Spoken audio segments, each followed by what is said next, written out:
Let's rank the four classical positions on God, from weakest to strongest. But before we rank, let's set up a framework. We're using two axes here. One is about belief, the other is about knowledge. The four terms you need to know. Theist, someone who believes in God. Atheist, someone who does not believe in God. Agnostic, someone who does not claim to know. Gnostic, someone who claims to know. When you combine them, you get four positions. Gnostic theist, somebody who believes in God and claims to know that God exists. Agnostic theist, someone who believes in God but doesn't claim certainty. Gnostic atheist, a person who does not believe in God and claims to know that there is no God. Agnostic atheist, someone who does not believe in God, also doesn't claim there is no God. And please note, not believing in God is not same as believing there is no God. It is a very important distinction. Alright, now let's rank them. Last place, Gnostic theists. Gnostic theists make the strongest positive claim imaginable. Not only does God exist, I know for a fact that he does. They claim, and yet they cannot bring any strong verifiable evidence to back it up. The evidence is usually personal experiences, religious texts, stories of miracles, or testimonies passed down for centuries. For a claim this massive, the level of evidence is extremely weak.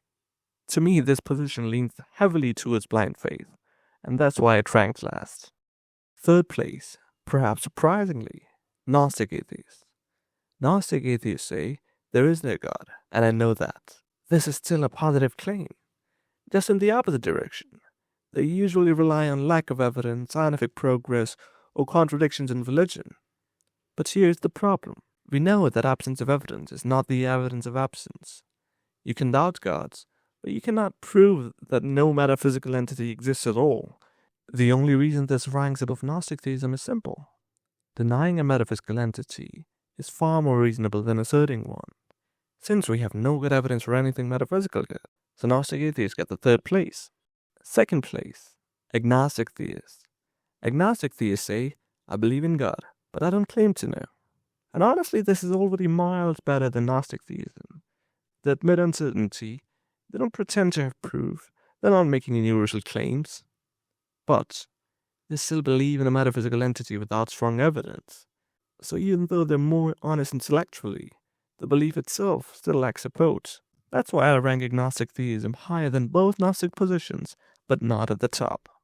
First place, agnostic atheists. This is the strongest position. Agnostic atheists say, I don't believe in God, and I don't claim to know there is no God either. They make no positive claims. They demand evidence before belief. They don't assert what they can't prove. And because they're not making a positive claim, they don't owe any evidence. This position is intellectually honest, logically consistent, and aligns with how we treat other claims without proof. That's why, in my ranking, agnostic atheism is the most rational position.